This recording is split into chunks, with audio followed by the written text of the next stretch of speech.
Bismillah ar-Rahman ar-Rahim, salam alaikum wa rahmatullahi ta'ala barakatuh, que la paix soit avec vous, que vous soyez, qui que vous soyez heureux, soyez bénis, soyez parmi les gens qui cherchent une vérité, qui cherchent un mode de vie qui leur soit propre à eux et surtout qui soit bénéfique dans leur chemin, le chemin qu'ils ont choisi, qui s'appelle leur destin et leur destinée qui est entre leurs mains à eux et c'est eux qui fabriquent ce qu'ils veulent. Alors, sachez que nous avons dans notre chaîne au moins 20 personnes qui sont stables et qui ont compris quelque chose et qui ont appris à me comprendre. Et bon, parfois je pars à gauche et à droite, ce qui fait de moi quelqu'un d'atypique ou quelqu'un qui est bizarre ou à la marge. Mais croyez-moi, je ne suis pas à la marge, je sais très bien de quoi je parle. Et donc la sœur Fatiha a posé une question, elle a dit, moi j'aime les ânes. Pourquoi les gens ils disent quand ils voient quelqu'un d'idiot, un âne? Moi je te réponds, c'est pas, l'âne n'est pas mis en question. Un âne, c'est un animal qui porte nos biens, nos besoins, nos lourdeurs, nos sacs. Il les porte pour nous. Et c'est un animal qui est connu parce qu'il est têtu, parce qu'il en fait qu'à sa tête. Et parfois, il ne veut pas manger. C'est pas la peine de. Contrairement à tous les animaux, quand il veut ne pas marcher, il ne marchera pas. Donc il faut attendre un petit peu. Le souci, c'est que celui qui dit sur l'âne que c'est un âne parce qu'il ne comprend pas, je pense que l'être humain est doté d'intelligence. C'est pas comme les animaux. L'âne n'est pas forcé d'être intelligent. Il est juste un animal qui va avoir un instinct. Mais pourquoi on appelle les animaux des bêtes? Parce qu'ils sont bêtes à côté de nous. Mais malheureusement, je pense qu'on est plus bête que les animaux. On est plus con que les animaux parce qu'on n'utilise plus le cerveau, tout simplement. L'âne est plus beau et l'âne est plus intéressant. Et surtout, les bienfaits de l'âne, de sa viande, de sa peau, de son poil, de tout ce qu'il y a, d'excréments, de ce qu'il y a sur l'âne, nous est bénéfique. Mais cet homme ou cette personne qui a parlé de l'âne comme ça, c'est lui qui a des grosses oreilles. Voilà ce que je voulais te dire, Horty. Tu as raison, l'âne n'a rien fait du tout. Je vous avais promis de vous dire les noms des frères de Youssef. Le souci, c'est que vous avez l'impression que je rame. Vous avez l'impression que je ne bouge pas du mot. En fait, je vais vous expliquer un truc. Allah, il a dit لو كان البحر مدادا لكلمات ربي لنفذ البحر قبل أن تنفذ كلمات ربي ولو جئنا بمثله مددا. Tout simple? Non, c'est pas aussi simple que ça. Il a dit que les mots de Dieu, si on apportait un étendue d'eau, on revient à l'eau et on revient à une goutte d'eau et à 3000 gigas d'informations de temps. Si tu mettais l'étendue de l'eau qu'il y a sur la Terre en disant ben, c'est un disque ou alors c'est un flash, ça veut dire un flash, une clé USB, pour mettre la traduction de mes mots, traduction pas en français l'arabe, hein, le sens des mots, ça ne suffira pas, même si tu apportes la même quantité, ça ne suffira pas tellement les informations sont là. Alors, est-ce que moi je suis là pour vous raconter Youssef, et puis après on l'a jeté dans le puits, et on a porté la chemise? Ouais, mais ça, c'est les histoires qui nous ont bercés quand on était petits. Il fallait qu'on entende cette histoire. C'est une histoire à raconter à Naël.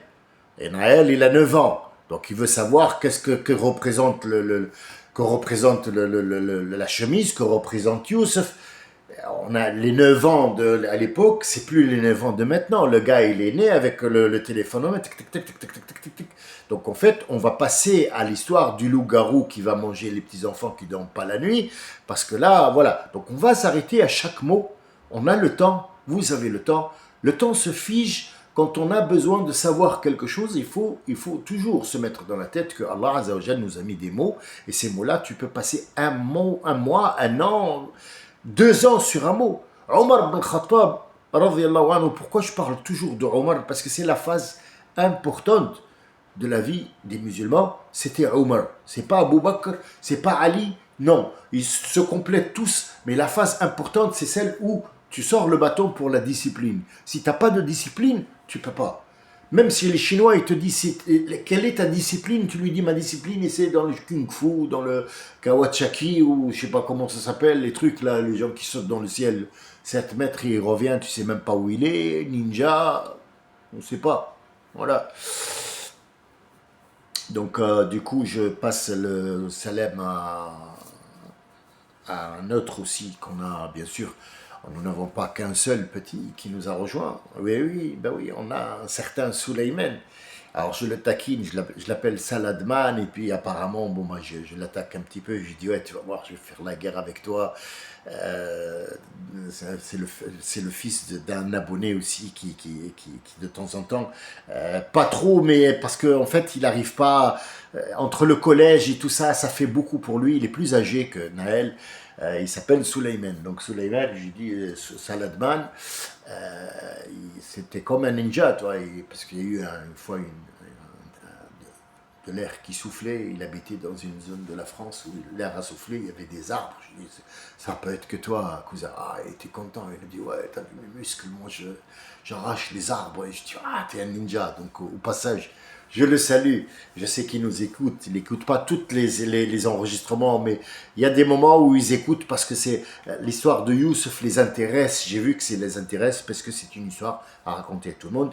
Et donc, avant de nommer les frères de Youssef, il faudrait savoir qu'il y a un verset coranique qui a été dit avant. Ça veut dire que وَجَعَلْنَا هَذَا الْقُرْآنَ عَرَبِي, en arabe. Alors la question qui se pose, est-ce qu'il faut qu'on soit arabe pour lire cette... lire, c'est pas lire les lettres, c'est lire la chose. Tu as deux solutions. Quand tu vois par exemple quelqu'un qui vient de loin, avec un couteau dans la main, tu as deux solutions. La première solution, c'est que tu sois plus rapide que le vent. Tu te changeras une fois.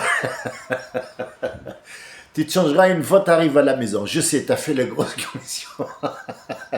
Tu as fait en route la grosse commission. C'est normal, quelqu'un qui te court derrière avec un couteau. Bon, tu as lu, tu l'as lu, d'accord. Mais il y a aussi une autre lecture. Ça veut dire que l'histoire ne bouge pas parce que tu n'es pas concerné. À moins que ce soit un fou qui tape sur tout le monde, peut-être tu vas te cacher, mais disons que tu as lu l'histoire et tu vas prendre tes jambes au cou et puis partir. Espérant que tu as une couche. C'est une lecture, ouais. Quand quelqu'un est devant toi, il te raconte une histoire et il est en train de mentir, tu le lis. Quand quelqu'un te dit, oh, moi j'adore le couscous. J'ai des amis arabes et alors là, tu as une lecture. La lecture, c'est que le couscous n'a jamais été arabe, déjà une.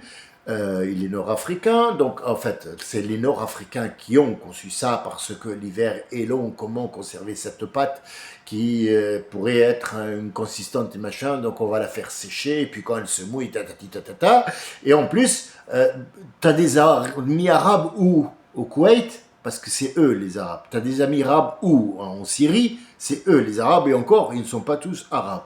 Donc, tu as lu que c'était un menteur, un raciste qui est en train de te parler. Tu vois, deux choses différentes, mais il y a deux lectures différentes.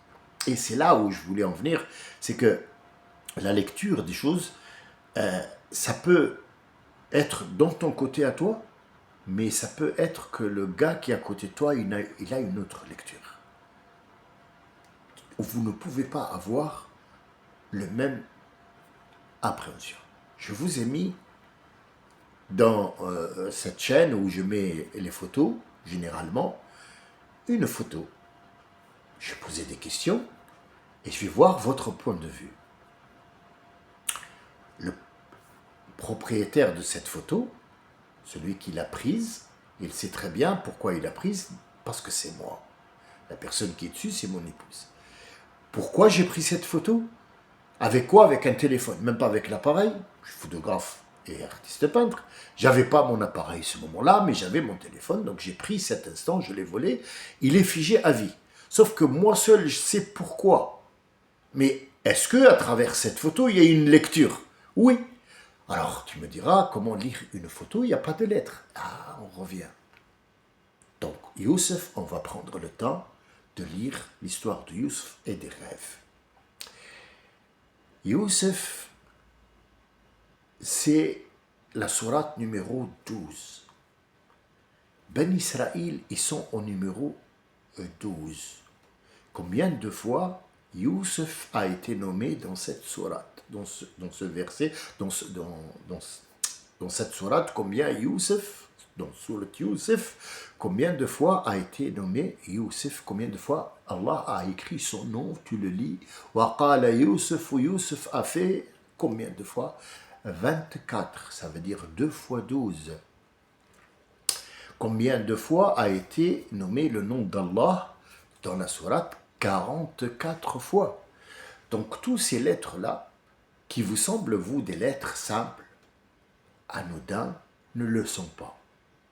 Nous sommes ici sur le frère ou la sœur qui m'a écrit, qui m'a étonné, parce qu'il est allé chercher ça avant même que je l'évoque. Donc, pour moi, c'était un plaisir énorme, et je la remercie, ou je le remercie, c'est pas grave, le ou la, c'est pas important. L'important, c'est que cette personne qui nous suit a sorti ça, et elle m'a surpris. J'ai dit, après ça, j'ai rien à t'apprendre, franchement, parce que ça y est, t'as ouvert des portes, t'es allé chercher ailleurs, quoi. Ça y est, t'as pris ton élan. Donc là, à partir de ce moment-là, peut-être que tu as besoin de moi parce que je te donne des ouvertures, mais tu n'as plus besoin de moi. Ça y est, moi, à ce moment-là, j'ai fait mon devoir, j'ai mis quelqu'un sur une route. C'est à lui maintenant de fabriquer son machin. Y a des gens qui vont te dire, non, moi c'est une émission, et puis voilà, pourquoi l'image elle n'est pas claire, il faut mais j'en ai rien à foutre de l'image. Moi, mais ma gueule, qu'est-ce qu'elle a ma gueule, comme dit Johnny? Mais j'en ai rien à foutre de ma gueule, de ce que je porte. La lumière, du moment que vous me voyez, du moment que j'arrive à vous dire des choses, tout le reste, c'est du vide. C'est du vide.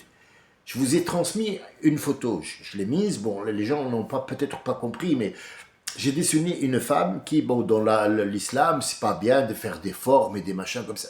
Mais c'est ce que vous voyez 24 sur 24 à la télé. Putain de merde. Mais personne n'a eu le courage d'entre vous de m'envoyer 1000 euros pour prendre un billet d'avion, un billet pour Céline Dion. Et qu'est-ce que vous... Wallah, vous m'avez beaucoup déçu, les gars. Wallah. C'est rien. C'est quoi 1000 euros pour entendre Céline Fion? Soyez gentils. Regardez, je suis gentil avec vous. Pourquoi vous n'êtes pas gentil avec moi? 1000 euros, c'est quoi? C'est quoi pour vous, 1000 euros? Pour moi, ça me fait plaisir. Ouais, 1000 euros, plus, bon, je vais me taper l'avion hein, pour aller à Paris, bien sûr. Et bon, bah, ça, les 3000, 5000 euros pour l'hôtel, c'est pas grave, mais au moins, j'aurais assisté à un fion qui gueule. Je te suivrai. Non, mais t'as pas à me suivre, Céline. Qu'est-ce que tu racontes? Tu me suis. Je viens de te donner 1000 euros pour que tu brailles. Qu'est-ce que c'est, ah, le concert de l'année. Les gens, ils sont devenus fous. 1000 euros. 1000 euros la place. À cousin. À cousine. Sma. Il y a des gens qui cherchent. Non, mais je vais m'arracher le visage parce que j'ai ça. 1000 euros. Ce que j'ai fait, j'ai donné 10 euros à ma femme. J'ai dit, tu sais quoi? Toi, avec les 10 ou pas, tu brailles de toute façon du matin au soir. Donc, vas-y, régale-moi. J'ai fait une connerie, là. J'ai renversé du coca sur le lit. C'était pas vrai. J'ai eu 3 heures gratuites. Ça m'a coûté à mon songe et 10 euros pour me faire pardonner. Mais j'ai eu du Céline Dion. Et en mieux. Wesh le dire معاك, wesh le délai, ouais, tu t'arrêtes pas de faire des conneries. Au moins, c'est mieux.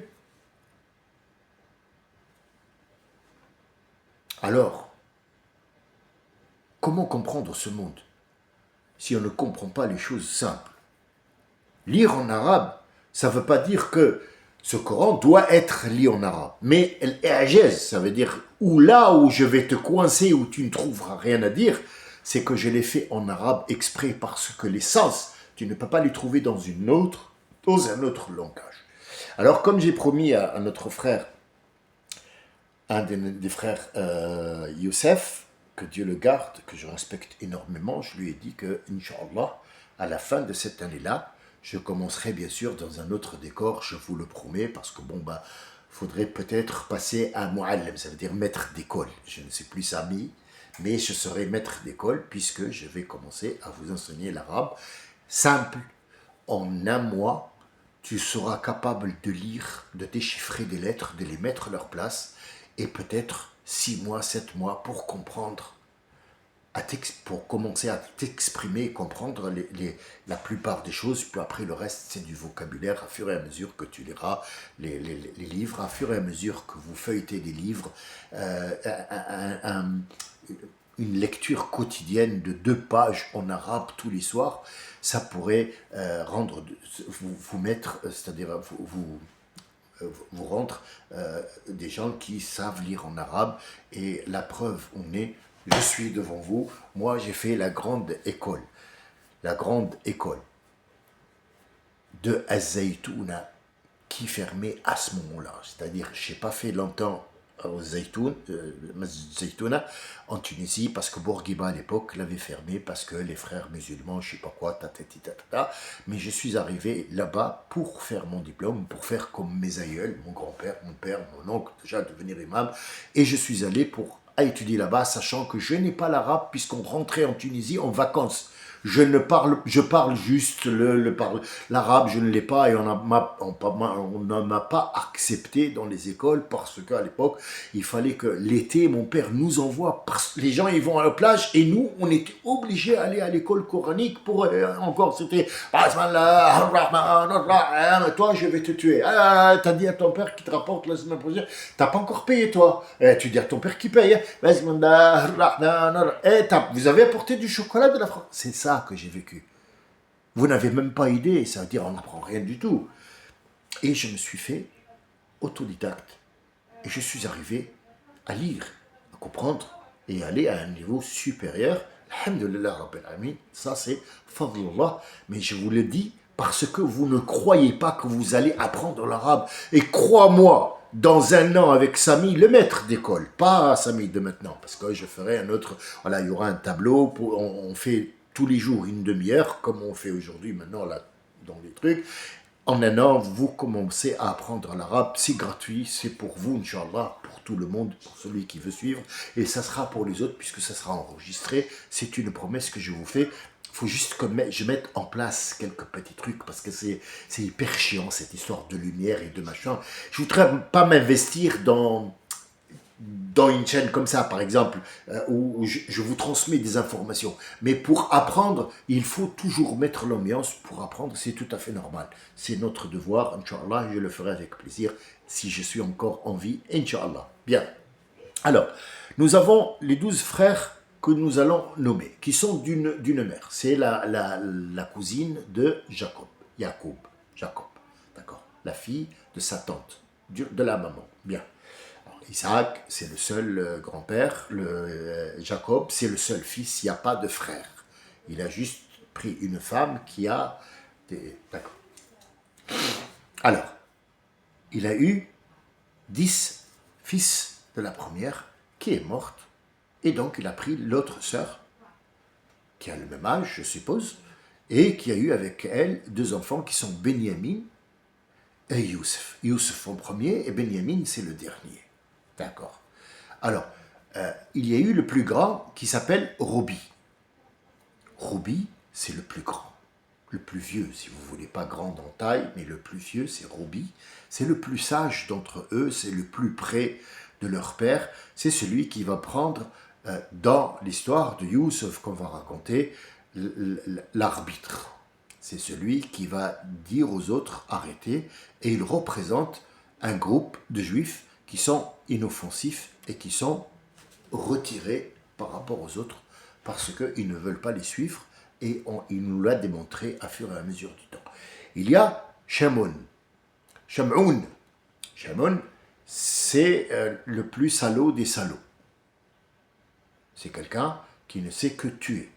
Ils sont dans le désert, il faut bien qu'ils mangent, donc pour lui, tuer un animal ou tuer un être humain, c'est pareil. Et pourtant, c'est le fils de Jacob. Israël, c'est pas rien. Ibrahim, on ne tue pas des gens, mais lui, c'était le type, il n'y a pas de pitié, il n'y a pas de quartier, pas de pitié pour rien du tout. Shamoun, il s'appelle.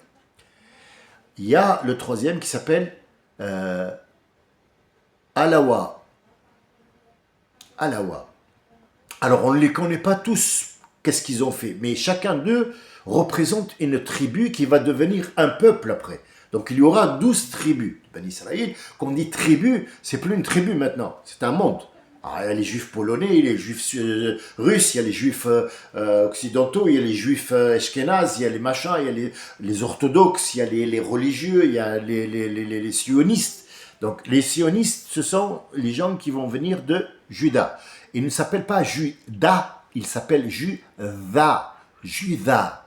Juda en juif ou un truc, donc en français, il s'appelle Judas, ça a toujours été quelqu'un qui va foutre la merde partout, et donc ses aïeuls, ceux qui vont venir derrière lui, ce sont les sionistes. Il n'est pas le seul, il y a 3 ou 4 frères qui ont le même comportement à peu près et qui vont s'unir pour faire ce qu'on appelle l'État sioniste.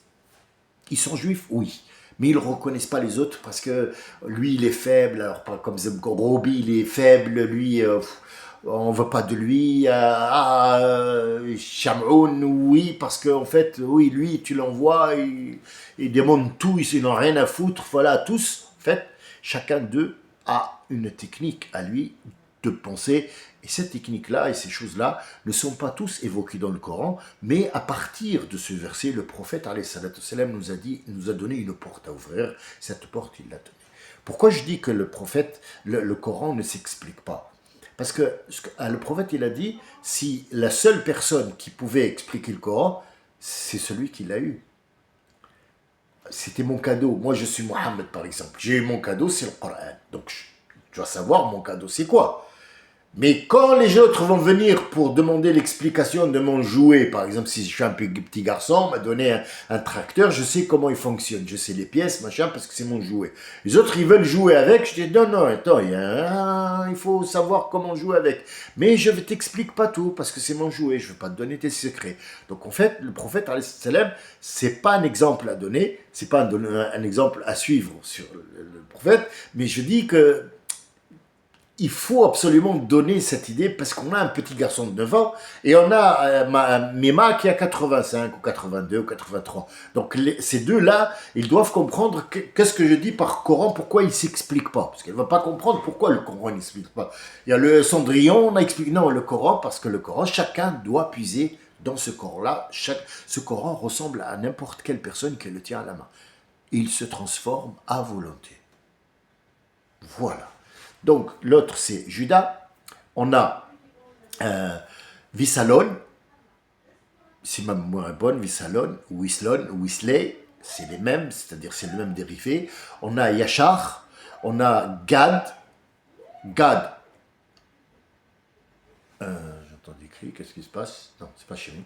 Alors, il y a Gad, comme Gad el-Meleh, par exemple. On a Tondali, ou Yondali, ou Zandali. On a, la ilaha illallah Muhammad Rasulullah, j'ai oublié, Dani. On a Achar. Et on a Benyamin et Youssef. Donc ça fait 10, et Benyamin et Youssef, 12 d'une autre mère. Voilà ce qu'on compose le foyer de Jacob.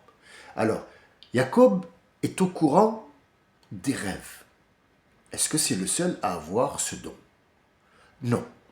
Puisque Allah nous prévient qu'il a dit ça, c'est une bénédiction que Dieu a donnée à Youssef, comme il l'a donné à Jacob, et il en a bénéficié à ses grands-pères, donc à Youssef, Ishaq et Ibrahim. C'est les prémonitions, ce ne sont pas les rêves. Est-ce qu'ils sont pareils? À quelques défauts près. Ce qui nous intéresse, nous, c'est les rêves. Comment ce rêve va se réaliser?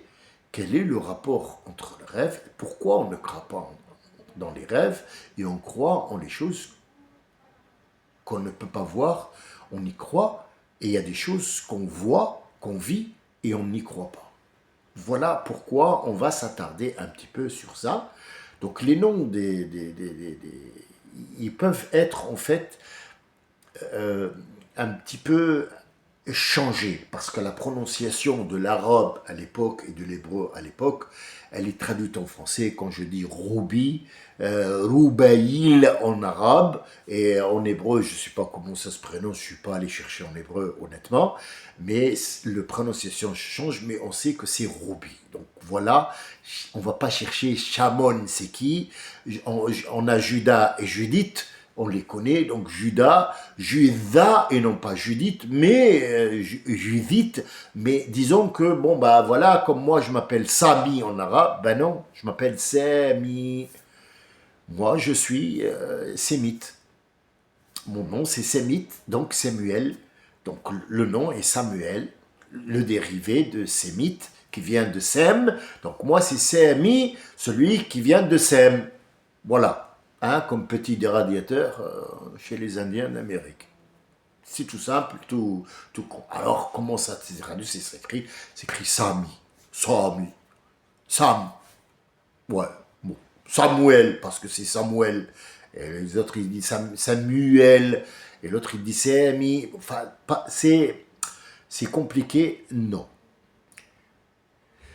Pourquoi Youssef, Yacoub a dit à son fils, ne raconte pas ton rêve à tes frères, parce que sinon ils vont te faire de la misère. À partir de ce moment-là, tu vas t'asseoir juste toujours à côté de moi. Les frères se sont rassemblés et ils parlent. Maintenant, le verset coranique va changer et il va voir comment Ben Israël se rassemble derrière la tente et quelles sont leurs discussions. Elle dit, notre père, il a perdu la tête. Alors, non seulement après la mort de notre mère, il va se marier avec l'autre, donc déjà, il n'accepte pas, et Ben Israël n'ont pas encore de règles à ce moment-là. Il y a Ibrahim, où tout est simple, il n'y a pas de mariage, bon bah ils se sont choisis, deux personnes se sont choisies avec l'accord de tout le monde, c'est bon, ça y est. Donc il n'y a pas de règles de mariage bien précises, on ne doit pas ci ou on ne doit pas ça. Et tout à fait, le mec, il a 12 enfants. Pourquoi il a 12 enfants? En fait, c'est pour les mettre à jour. C'est pour mettre sa situation à jour, on en a parlé. Donc lui, il fait partie, il vient d'une prémonition, d'une donation, lui et son père. Et donc, à partir de lui, il doit mettre 12 personnes sur le nombre de mois qui est 12, sur le nombre de l'horloge, si vous voulez, on va appeler ça l'horloge. Donc les 12 heures et les 12 mois, ils vont être réglés pour que les gens suivent, pour que ces 12-là se mettent à jour parmi les gens qui sont nés normalement. Ishaq n'est pas né normalement, c'est une donation. Il a été né par une femme qui n'a pas d'ovaire, qui ne donne pas d'enfant, logiquement, scientifiquement prouvé, ce que vous voulez. Elle ne donnera jamais d'enfant, que peu importe le nombre de fois où il va la féconder, elle ne sera pas fécondable, mais pourtant Allah Azza wa Jalla lui a donné cette possibilité. Donc ces enfants ne sont pas, si vous voulez, légitimes par rapport à l'humanité que Dieu a créée. Ils ne sont pas légitimes. Donc, ils vont être légitimés, ils vont être introduits dans l'horloge des 12 heures et des 12 mois. Et chacun d'eux va représenter un mois, mais ça ne représente pas janvier, février, mars. Ça représente le tempérament. Donc, il y a un tempérament violent de décembre, froid. Il y en a qui sont chauds, août. Je te raconte même pas, donc août, il n'existe pas. Donc, nous parlons des mois lunaire. Et il y a des lunes montantes, il y a des lunes descendantes, et il y a la moitié du mois qui est calme. Donc ils vont représenter les 12 mois. Chacun de vous va voir son horoscope. Il va dire, moi je suis taureau, je suis fonceur. L'autre il va dire, ouais, moi je suis verseau, je suis un peu plus calme. L'autre il va être gémeaux, va être têtu. Mais il y a ascendant et aussi horoscope. On est taureau, mais ascendant tel. Pourquoi? Parce que je suis né à la fin du mois, au début du mois, et c'est l'erreur qu'on a fait dans l'histoire. Le gars, il sort avec des moustaches, il dit, ouais, votre Coran, tous les musulmans sont dans le déni. Et pourquoi, chérie? Qu'est-ce qui se passe? Ouais, vous dites que vous faites l'iftar, vous mangez au coucher du soleil. Le coucher du soleil, c'est pas la nuit. Ouais, mais si t'es on revient en fait, si t'es un âne, même l'âne le sait. Mais toi, tu n'es même pas un âne, tu es un trou du cul. Alors, tu nous as tous mis dans le péché parce que toi, tu as raison. Comment ça? Dis-nous, explique-moi. Explique-moi. Après, moi, je vais te poser une question qui est plus intéressante que la tienne. Donc, moi par exemple, j'ai un paquet ici. Ça s'appelle un paquet. Mais le paquet, c'est là, ou là, ou là. Il est où le paquet? Ben, c'est la totalité. Ah bon? D'accord. La nuit commence quand? La nuit? Oui, la nuit commence quand? Ben, la nuit, elle commence quand le soleil se couche. Ah, donc quand il a dit manger la nuit, il n'a pas dit à quel moment de la nuit. Ça peut être le commencement de la nuit, ça peut être la fin de la nuit. On est bien d'accord? Parce que le commencement de la nuit, il commence quand? Il a dit quand la nuit tombe. D'accord, elle tombe quand? C'est parce que je vais te tomber dessus, tu vas rien voir. Tu l'as vu celle-là? Regarde. T'as vu, elle est partie, tu l'as même pas vue. Alors dis-moi, la nuit quand elle tombe quand la nuit? D'accord. Mais la nuit, c'est-à-dire il y a le sommeil il est pareil. Est-ce que quand on dort et on se réveille, c'est pareil? Ben non, il y a le sommeil qui commence, il est léger, puis après on profond, puis après on remonte petit à petit, c'est ça? Comme la nuit. C'est-à-dire le soleil, il y aura un petit temps où on peut encore voir, puis après c'est la nuit noire, puis après c'est la nuit qui va un petit peu s'éclaircir parce que le jour il arrive. Et donc, à ce moment-là, je te dis, ferme ta gueule. Parce que tous les musulmans mangent normalement quand le soleil se couche, parce que c'est la nuit qui commence.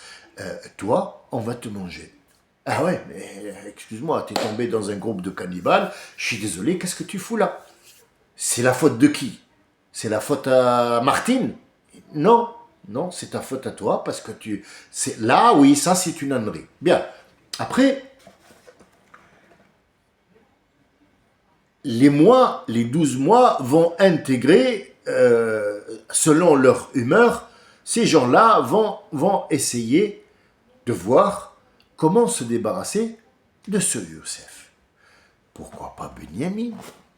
Benyamin, il est plus petit. Mais Benyamin, en fait, quand, quand, quand Youssef a dit à son père cette histoire, à ce moment-là, Youssef ne se levait plus d'à côté de son père. C'est là qu'il a attiré l'attention sur lui. Avant, non. Avant, c'était un petit garçon, puisque les autres, ils étaient plus âgés que lui. Il est arrivé l'attention, parce qu'il n'y avait rien de spécial, quoi. Leur père s'est remarié. Il a eu 2 enfants avec cette dame, qui est encore en vie, donc elle s'occupe de ses enfants. Comme il parle avec les grands, comme il parle avec le petit, mais au moment où il lui a dit « je vais tel et tel et tel », il a tout de suite compris que son épreuve commençait.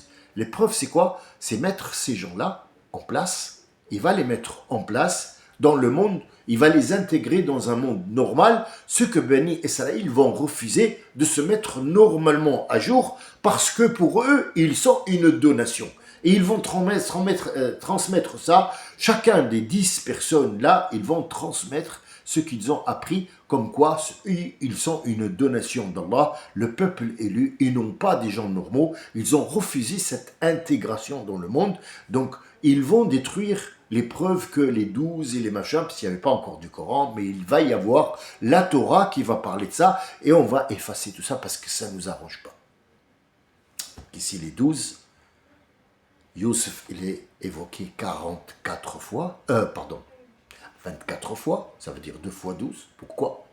Parce que Youssef, non seulement une fois, il fait partie des 12 Bani Israël, mais oui, c'est un morceau de Bani Israël, des 12. Lui aussi, il va avoir une tribu qui va donner naissance à d'autres gens qui vont côtoyer ces Arabes et qui vont vivre avec ces Arabes et qui vont un jour, quand Mohammed sortira, ils vont s'intégrer avec Mohammed. Nous avons des Juifs qui viennent ascendants, des descendants de Youssef direct, qui sont allés rentrer dans l'islam, y compris la femme du prophète, sa fille, celle qui est juive.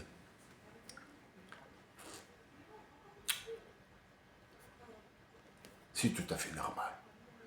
Donc ici, nous avons une petite introduction qui n'est pas grande. Qui n'est pas grande. Juste, on a fait encore un tout petit pas, mais toujours un tout petit pas où on met les briques une sur une, c'est mieux que énormément d'informations qui va tuer l'information et qui va être lourde sur la tête.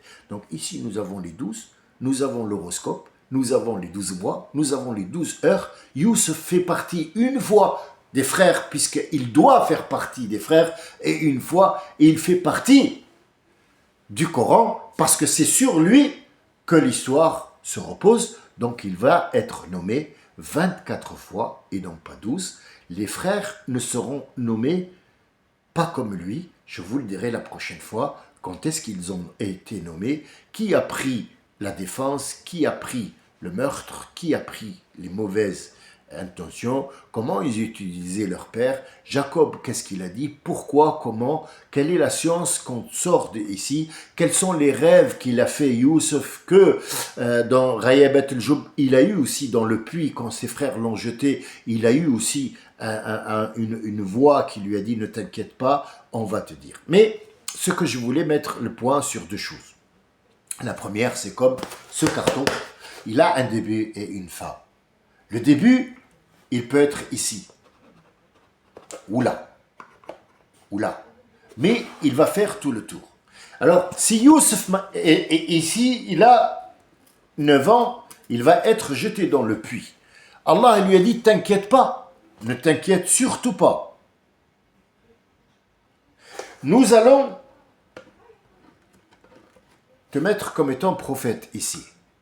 Oui, mais il ne lui a pas donné de détails sur la vie et le chemin qu'il va faire. Je vous le dis encore une fois, son carton, c'est pas grave. Donc moi, je te dis, demain, tu vas être ministre de l'Intérieur. Chose banale de tous les jours. Voilà. Demain, tu vas être ministre de l'Intérieur. À qui je l'ai dit? Peut-être à Naël ou à Souleyman. Je dis, demain, tu vas être là. Mais est-ce que j'ai dit à ces deux petits-là, je leur ai dit, quel est le trajet qu'ils vont faire pour arriver à devenir ministre? D'abord parce que je ne le connais pas. Ce n'est pas le cas pour Allah Azzawajal. Mais en plus, si je te le dis, ça sert à quoi? Puisqu'à un certain moment, tu vas me dire, ah bon?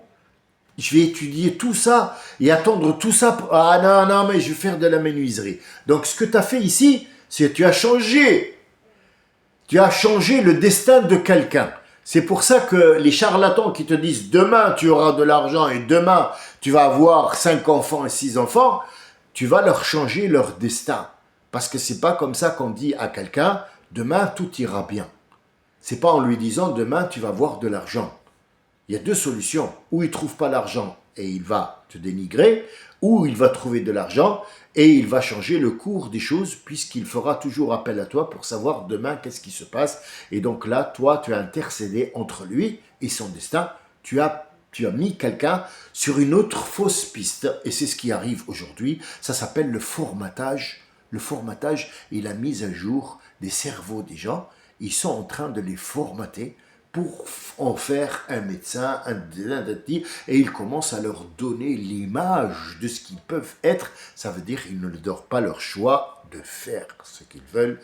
Ce n'était pas le cas en temps d'Ibrahim, ce n'était pas le cas avant. Il laissait les gens faire ce qu'ils voulaient et ne croyez pas qu'il n'y avait pas d'école. L'école, c'est pas 4 murs et un toit. L'école c'est l'école de la vie. Elle peut être dans le désert. On peut apprendre sur le toit du monde, l'Himalaya. On peut apprendre dans les mers. On peut apprendre en nageant.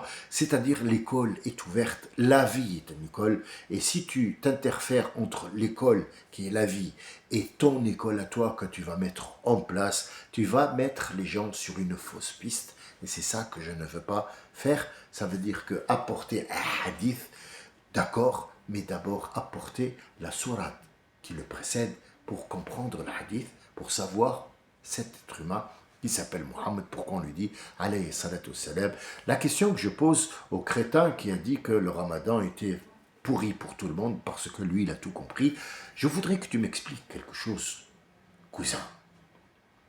Ben oui, malheureusement c'est un cousin. Quand ça te démange, ça veut dire quoi? Tu peux me dire scientifiquement, coraniquement, boîte de nuitement, ce que tu veux, hein? Vas-y, dis-moi. Quand ça te gratte, ça veut dire quoi? Pourquoi ça te gratte? Quel est ce sentiment? J'ai pas dit ce qui se passe sous l'épiderme. L'épiderme, c'est remis, machin. Mais toi, tu ressens quoi? Tu ressens que ça me gratte. Mais pourquoi tu vas gratter avec les ongles? Ou alors avec parfois ça te suffit pas l'ongle, sur une pierre ça te gratte. Qu'est-ce que tu es en train de faire quand tu fais ça? Pourquoi ça te soulage? Salam alaikum wa rahmatullahi wa barakatuh.